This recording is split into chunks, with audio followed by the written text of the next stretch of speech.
Hello and welcome back to me playing Dark Souls 2! Last time, we finished off the Forest of Fallen Giants down there. See, that is what I believe is the statue that you see from the Pursuer fight.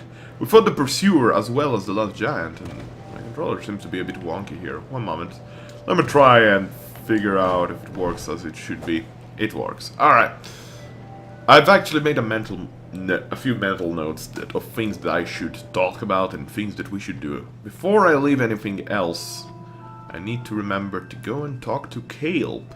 Kale, after you talk to him in the Forest of Fallen Giants through, and he says that he will see you in Majula, he will join this mansion only and specifically when you kill the skeleton downstairs.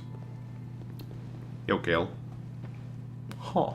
Oh, hello again. You've made it. The map, I presume. No, I didn't. I didn't make. Of course. Take a good look. What? Even more flames have appeared. There's only one. I don't know what causes it.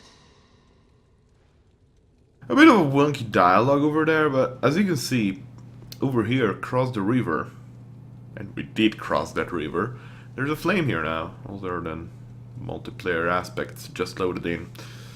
That is actually the Forest of Fallen Giants indicated there. The second part here is Majula's peninsula, if you want. The obelisk of Majula is right below my feet. Down here is someplace high tower of flame where we're going to right away. Alright, so I'm gonna put things a bit too clear, because there are a couple of areas in the game that have PvE aspects, but are a tiny little bit obstructed by PvP. I love PvP, but as much as it pains me to do for the sake and purpose on this character and this character only, I will go offline mode on those areas. I don't want to make excuses later on. I'll put this on clear right now. So there are 4 areas total where I'm gonna go offline for that part. However, I'll run a couple of characters off camera on parallel with this one. And I'll try to make some PvP videos, because PvP in this game is awesome. Also, I'm having some weird freezing issues here and there. I suppose it's fraps or something? I don't know. Have I done everything that I have to do? Yes, I think so. Well, I don't have many souls anyway, so let us leave for Hyde. We have a couple of fights to do. 2 boss fights, and we're gonna discuss a bunch of lore in Hyde. Holy cow, we're gonna discuss a bunch of lore. Because, you know, the first half of the game is like the connection between the first and the second game. The second half of the game is actually the story of the second game on its own. And only once you reach the second half of the game, you'll notice that every one of these areas has a much deeper lore than you might have thought. And that is what I like about this game a lot, actually. I do enjoy that a lot in this game. There are, of course, ups and downs to this game, but, you know, every game has them. I consider this more playable than the first game, in my opinion. It's like, I don't know, it's just smoother. Maybe that's the reason. Nothing up there. Don't even bother, guys. It's just decoration. We're gonna get ourselves some Broken Thief Sword here. Oh ho ho. Yes, we are. A broken straight sword, handled as a dagger due to its length. This inexpensive sword is terribly worn, but nevertheless a favorite amongst thieves. It's shit! It's just shit, guys. Alright. I don't know why they put it there. I suppose it's like put there if you're doing like the same reason why the Crimson Parma is on the way there. If you're doing like a welcome to Heights, by the way. I suppose they're put there for the one and only reason if you're actually going deprived and are running straight into Heights first. They get you a shield and a weapon. And I don't even know if you can use that weapon one-handed. I believe it wasn't 9 strength that it requires. Anyway, we're fighting old Guardians? Old Guardians, I believe is the name. I don't know. But this place is quite a ruin, as you can see, and the architecture might resemble that of... you know which city, guys. Is this that city? Is this... Should I say it right now? Is this Anne Orlando? Could be not. There is absolutely no proof whatsoever that says that this is Anne Orlando or that says otherwise. It can be, as long as you imagine it to be. I, for one, think this might not be Anne Orlando, but a city built on top of the ruins of Anne Orlando. Or someplace else, someplace close by to Anne Orlando. But you can see this statue over here. It is a falcon head statue. Yet the clothing and the weapon resemble that of Lord Gwyn. Lots. A lot. Why exactly a falcon? If that is a falcon or whatever it is, an eagle or... I don't know. I'm not an avianologist. Avianologist, is that a term? Well, it is now. I'm not an expert in the case. That looks like a bird to me. Certainly From has some fascination with birds in this game. This guy does not respond. Like, every Let's Play that you're gonna be checking will say this. And I will repeat it. This guy does not respond, and he drops... Ah! Always that first hit, guys. Always that first hit. He drops Sublime Bone Dust. Oh. This is interesting, guys. This is very interesting. Charred Ashen Bones. Cast them into the fire in Majula to increase the hit point restored with each Estus Flask use. They say these are the remains of a saint who cast himself into the bonfire. But we'll never know for sure. For soot and ashes tell no story. Well, we know for a fact from the description of Homeward Bones, I believe it might be the same here. Front point did... No, this is not the Homeward Bone, there we go. Bonfires burn on the bones of undead, and this bone, belonging to one whose journey was cut short, has the power to travel to bonfires, as if it yearns to resume its futile quest. So... Bones... light fire. We'll discuss it more thoroughly later, but you can check also my first lore through, the one from Dark Souls 1, that I haven't uploaded, still finished uploading yet.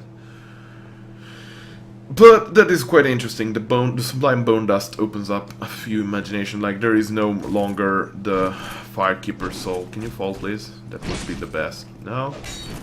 Okay, do the 4-step attack. As rare as that is. I'm not even in locking on today, guys. I'm just not in the mood to lock on. White's Talisman. Did I have one already? I think I did. No, I don't. I didn't. Talisman used by Cleric Knights blocks Estus recovery within a limited area, just like it did in the first game. It is said that the Cleric Knights use these talismans to hunt down accursed undead. Clerical Knights fight with pride, and by blocking the recovery of undead, they can also fight with impunity.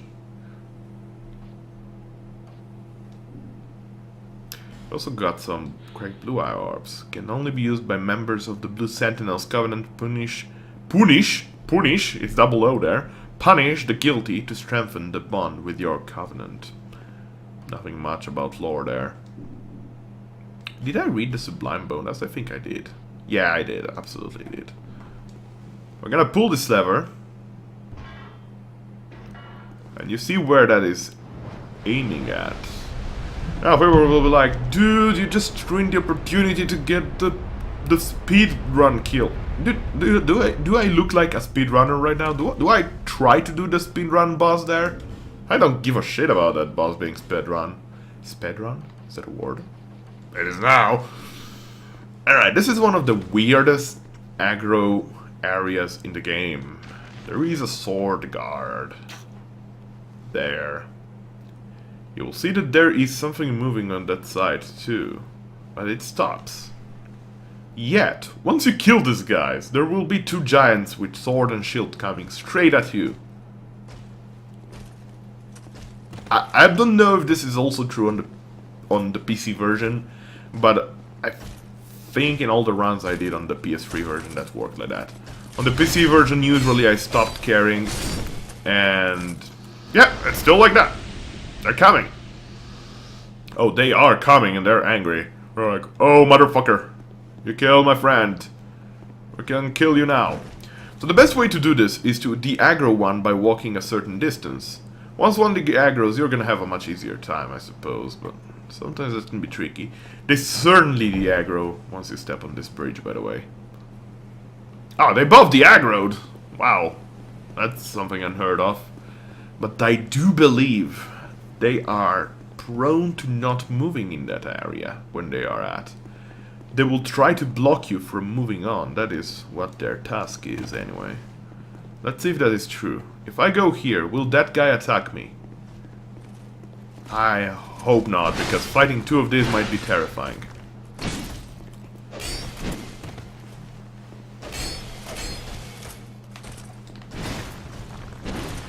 As long as you stay behind, in the general direction of behind, you're fine. These guys will not cause you any issues. Hey, what's up?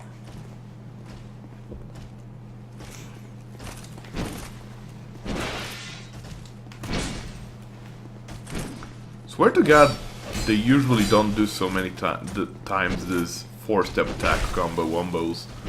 Usually it's 3 at most, like that one. I don't know what causes it. It's just caused by something.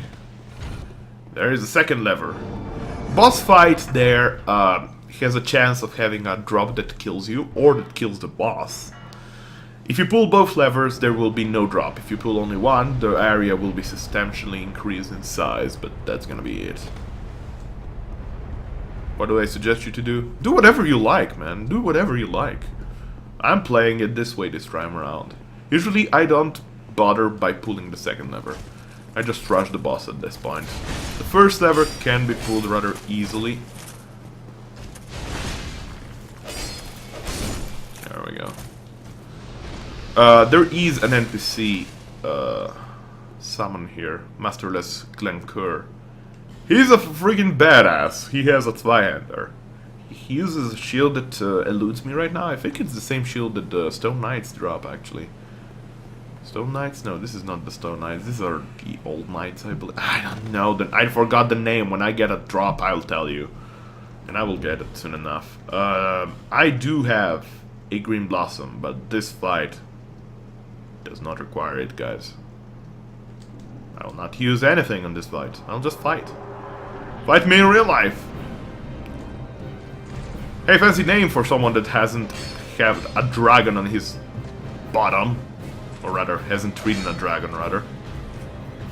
What's up with me and not locking on today? I don't know. I just feel comfortable by not locking on.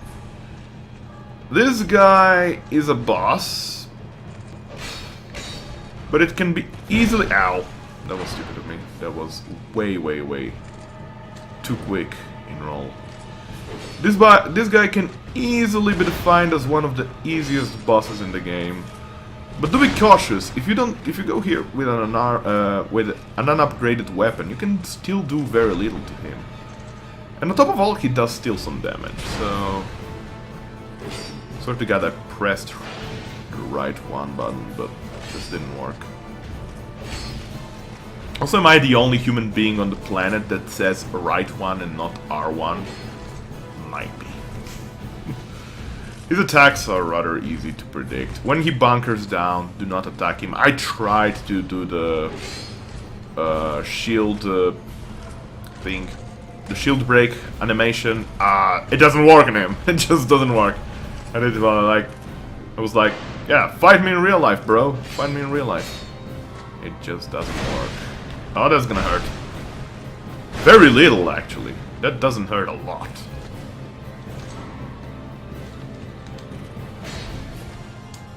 Ow.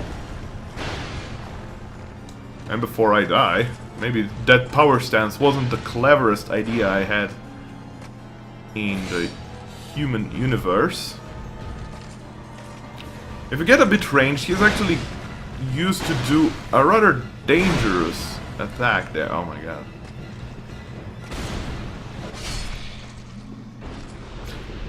That wasn't necessarily risky, guys. Just don't do what I did there.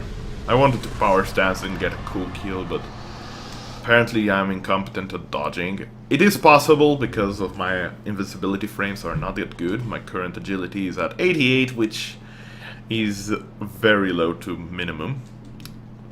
85 is minimum. Hello, Licia. Are you from these parts? No. My name is Licia. I have come to spread the art of miracles, a practice of which I am a disciple. I can see that you are well suited to comprehend their wondrous power. No, I'm not. But the cost of it, that's for your heart to decide.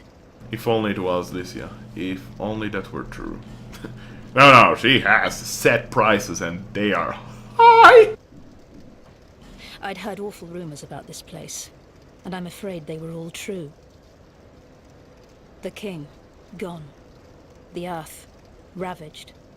The burden on the people weighs heavy. I fear that, by now, they may have scarce room in their hearts for miracles. Why did I come here? Well... do I need any other reason than to spread the gospel of miracles? Oh yes. Yes, there My is always a preceptor reason. always said this art should be shared with the world. And such is my only wish. Yeah, girl. Sometimes I fight the urge to pack up and go back home. It is... well, I must do this. And being out here all alone only makes this a more fitting test of my fortitude. I expected this cathedral to be bustling, but there's hardly a soul to be found here. Without any goings-on, I'll have to move soon. To a place I could gull the... sorry, help the gullible by teaching the good word. Well, that was quite a sleep you had there, lady. No need for miracles. No, not yet. The gods frown upon such soul scrimpers. Please, lady, please. Also, notice that when you're hurt, your position as a human being is like, oh shit, I'm hurt. I believe it's the same if you're too burdened, like you get a bit lower in posture, you're not like looking as fit. And if you are low on stamina too, I think. Can you fall through these windows? I suppose you can, so there's still fall death from that boss fight. I suppose. Kind of. What's up? Third attack is gonna get me! No, it's not. Alright. Because I want to show how big of a badass Glencore is, we're gonna summon him all the way to the second boss of this area. Oh yes, there is a second boss. And it is optional. Ho ho. For those that played the games, both of them, they know what boss I'm talking about. But for those that didn't, if you played the first game, close this video right now. This is where spoiler town from the first game begins, so close the friggin' video. Alright? Done? Alright, let's fight the second boss. Glencore is gonna aid me only to clear out the enemies. I will not use him for the boss. Renders the boss a tiny little bit too easy, despite the fact that he gets a buff. So we're gonna have to use the Black Separation Crystal, I believe is the name. Yeah, no, see ya. Glencore is a motherfucking champion. Like, he doesn't give a shit. He just goes ham on these giants with his two-hander. Or Zweihander, as the case might be. And he just wrecks them. Or gets wrecked. If the combination of their attacks is good enough, I guess he gets wrecked. But usually it's the other way around. Cracked Red Eye Orb. Blue Eye Orb. There's two of them here. I believe one again covers the exit while the other attacks. That's usually how these guys behave. Yeah, no, I'm lying. So is Glencoe using the same shields that this sword and shield guy are using? It has circular patterns, the big guy's shield, right? What shield do you have, brother? It could be, I'm not sure. Again, I didn't have a good look at the both shields to tell for sure. Divine Blessing. You get a lot of this, like, you had it an option as a starting gift in the first game, and you got maybe 3 throughout the game. If you didn't purchase them, of course. You get a lot of them here. Oh, you get a lot of them. By the way, you can see the Farfire from here. That is Majula down there. I believe you can see a little bit of the fort, but I won't be looking right now where I'm fighting this guy. I'll be looking at his shield, and no, Glencoe does not use the same shield, I believe. What kind of shield does Glencoe use? No fucking idea, guys. No fucking idea. Haven't seen that pattern. It looks wooden. But there is a lever. And this is very cool what this lever does. You can kinda see it coming though.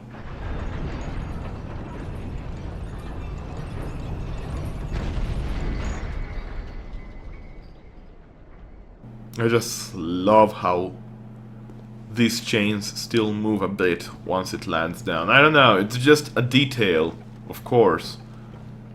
But I adore it. Also, the chains seem to lose size as you go on. They seem very physical at first, but from up here you see that they're just a thin line.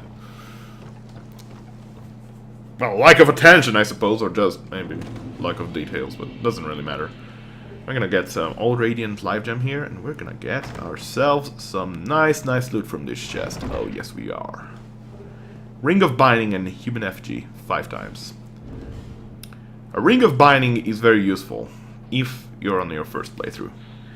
An unusual ring of unknown origin limits the wearer hit point reduction when hollow. Alas, this ring will not make you human. What is lost is not easily retrieved. When you die, you usually lose 5% of your total health per death when you're hollow. Up to a total of 50% health loss. With this ring, you lose only 2.5%, and according to the wiki, it says that you will stop losing health at 80%. So you're gonna lose... You can die 2, 3, 4, 5, 6, 7, 8 times, and then you're at the minimum with the Ring of Binding. After 8 times, you cap. And it's actually a good item for the first players. For first time players, it's a really good item. I'm human, I don't need it. Give me that black separation crystal. I've never shown this in the first game, but by simply doing this. See you later. Thanks for the help, brother. Brother. Be nice to sub. Now I got some of these to spare, so we are going to use one of them. Even the fact that I don't really need them. And despite the fact, I think this is one of those rare bosses, which is easy, but... Hello! Oh, yeah. When I went here for the first time, I was hell of a confused. I was like, well, that just broke all my conspiracy theories entirely. Or maybe it did brought them together. Yet he does not have a name. Does he?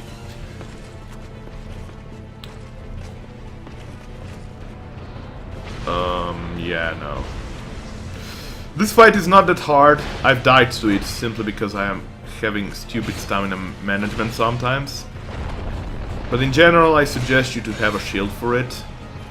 It makes the fight terribly easier. You can see, however, he is using dark magic, so that is something different than you might expect if you play the first game. From such an enemy with such an armor, of course. Need to be careful because sometimes he will do some nasty combos on you, like that one. Oh, that one I believe is a grab. He doesn't pierce shields, but if he grabs you, he does damage to you. Similar to what the counterpart of the first game did, you know? Gonna take a moment here to S this up. Bad idea. But it worked out. Let's take it easy here.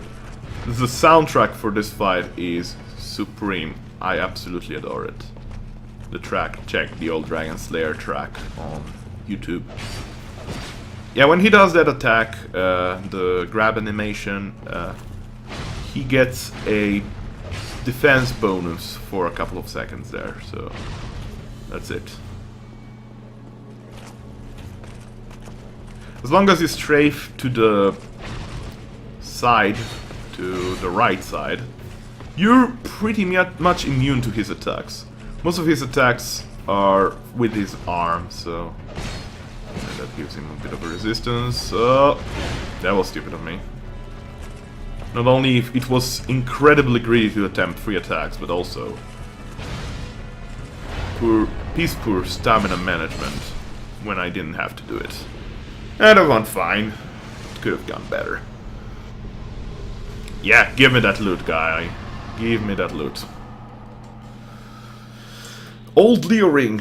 The beloved ring of a dragon-slaying knight strengthens thrust weapons at counterattacks. After many years of use, the ring's face has worn down, but close inspection reveals an engraved lion. Old Dragon Slayer Soul.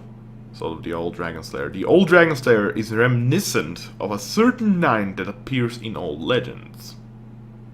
Is he it? God knows.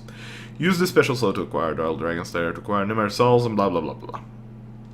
Is he Ornstein?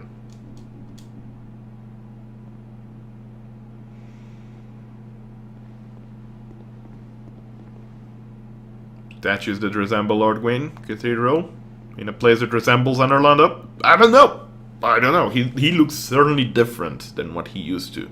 If you remember the description of Ornstein's soul in the first game, you will remember the fact that he, or rather his soul, was given by Lord Gwyn to all 4 knights, not only him. He just had it at that point of the game. But did we fight the actual one? The actual Ornstein from in the first game? It's up to speculation. I think that first Ornstein that you fight in the first game is a fake, simply because statues indicate that there is a statue of Ornstein and Smo. Why the fuck would you put a statue of Smo in a city? Smo, the executioner of that city, the one that ate bones of his executioned people, and he was considered occult. He was considered an evil man. That's why he didn't get knighthood. Why would you put a statue of that person there? Certainly there are better icons to display in that city. So that's why I believe that Anorlando as we know it in the first game is all a farce. Is this the actual Ornstein? Might be. It is completely worn down. He uses dark magic. His armor is not shiny golden as it used to be. There is many things that indicate that this person is really old. The old Leo ring even is there, but at the same time you get the Leo ring from Ornstein's body, or rather whatever that was, in the first game. So there is also that.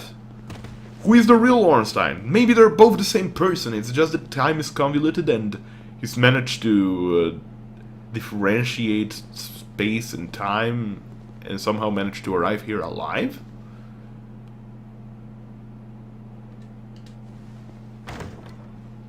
Is that Ornstein?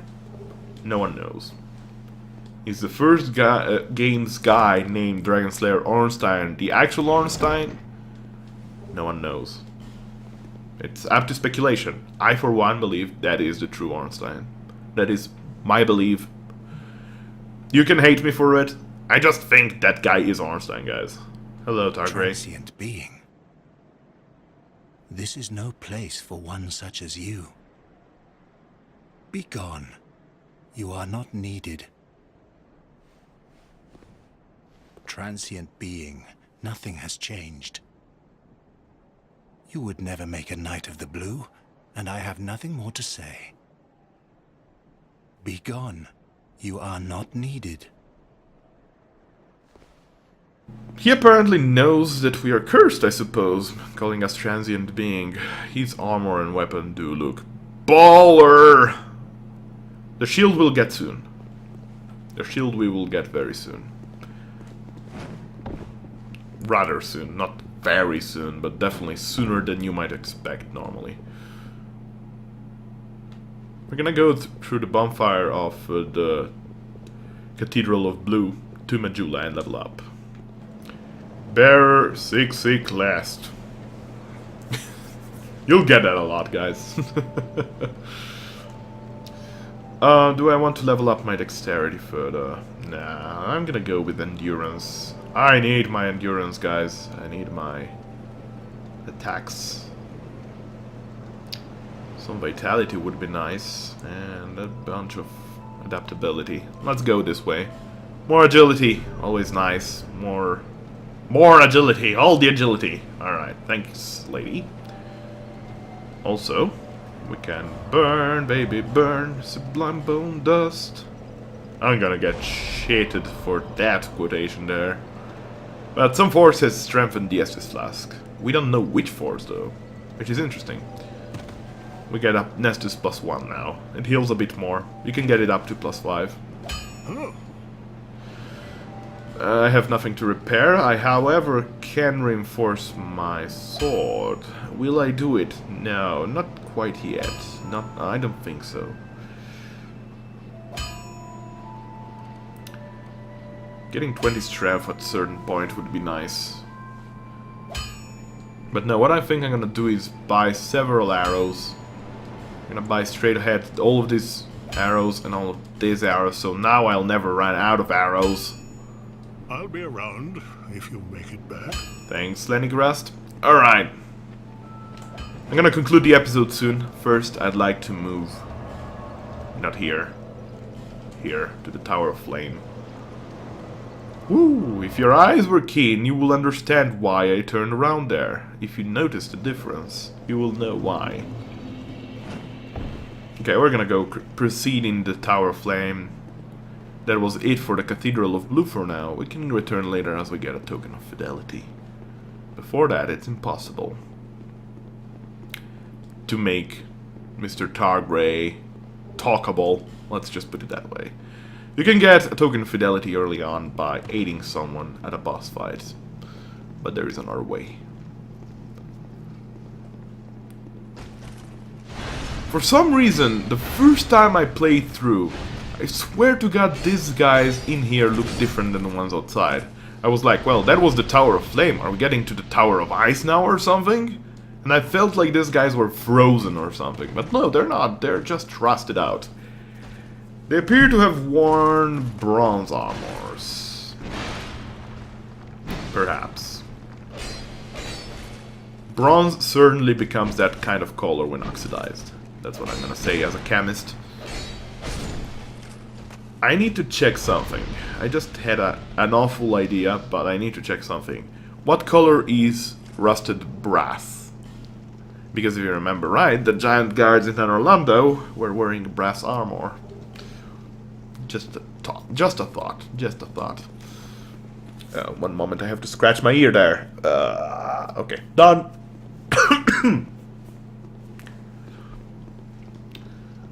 By the way, I should be much more acute on what I actually loot. Sometimes I just forget to do that. It's a bit silly of me. These guys are easy to take down with my current grade of weapon, to be honest with you. I do believe this is a dead end, but for the second purpose of it, yes, it is a dead end. Alright. There should be one more night if memory serves me right. Yes, indeed. Oh, I do know what we got there. I just forgot to friggin' check it out. As well as another thing that we forgot to check it out. I'm a scatterbrain. There's another thing that I've made a mental note of into my own memory that I forgot about, but now I remember. Dragonrider's soul. Soul of Dragonrider, who faithfully served King Vendrick. Long ago, the Dragonriders mounted worms and were feared on the battlefield for their unparalleled strength. Use the Dragonrider soul to acquire numerous souls or to create something of great worth. Well, the joke persists. Why did that Dragonrider was without the friggin' dragon? Because the Dragon Slayer was there. The joke persists. Now, we got this one upstairs. Old Knight Halberd, wielded by a warrior from a time so ancient that there exists no record of his endeavors.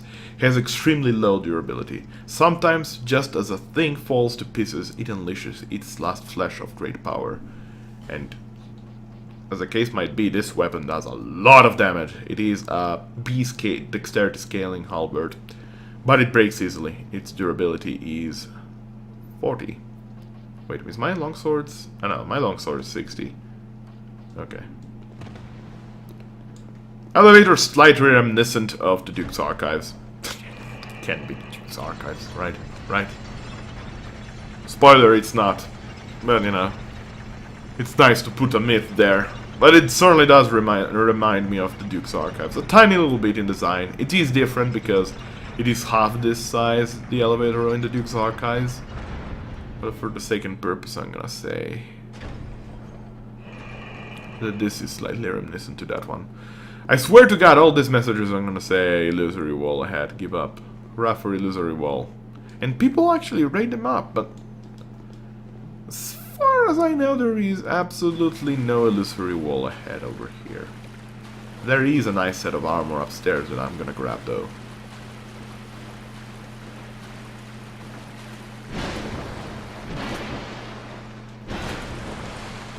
Yeah, feel my new agility.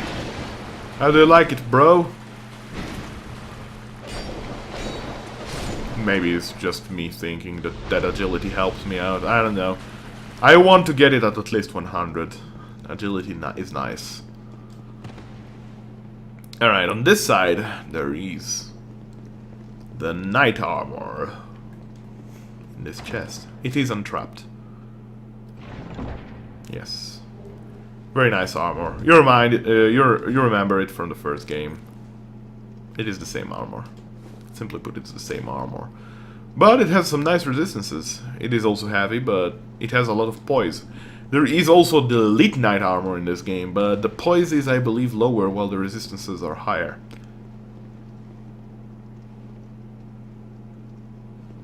It's a dead end. You were trying to find a way to open the door? You never checked the wiki to know? I'm gonna spoil it to you right now. That is absolutely nothing there. There is absolutely nothing. It's just like the letters worn beyond recognition in Majula. That it means absolutely nothing. There's absolutely no illusory wall there either. Just don't believe it. But in the next area there is gonna be a bunch of illusory walls. Oh yes, yes there is.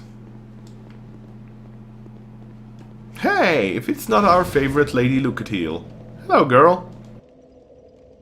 I thought that might be you. You haven't changed a bit, have you? The longer I am here, the more madness I discover. A wretched place indeed, but not without traces of its former glory. What could have caused such degradation? Ah, yes. I have not thanked you for humoring me the other day. This is for you. A human effigy. Very nice of her. Of course, I have no idea what it is. Our land of Mirror is surrounded by enemies and constantly at war. There is only one way up in Mirror. Join the Order and prove yourself in battle. My family had little fortune and no name. I had to carve out a piece of the world for myself, with two things: my sword and my loyalty to my lord. I was raised to wield a sword from birth. Life was hard, but I never gave it a second thought. I had swift success on the battlefield and quickly attained respectable stature. And then I came here to... No one seems to know why they came here, don't they? Have you heard of the undead? These poor souls affected by the curse. Right here, Paul. An undead gradually loses his humanity until his wits degrade completely. finally he turns hollow and preys upon others. And a hollow can never be human again. One can skirt this wicked fate only with the help of the souls found here. Assuming, of course, that the legends are true. I can only hope that they are. I'm sorry to burden you with talk of my fate. I suppose I've grown weary these days.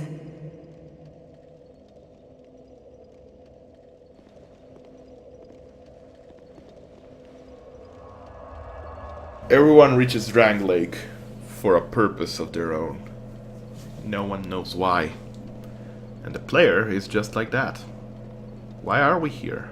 We get a task from the Emerald Herald, but why are we here? Who are we? What was our life in the past? Was it all gone? Is it all gone? And this is where I'm gonna conclude this episode, with archers shooting at me and dead people trying to wake up and murder me horribly. No Man's Wharf. Easily one of my favorite areas in the game. Until next time, be well. Bye!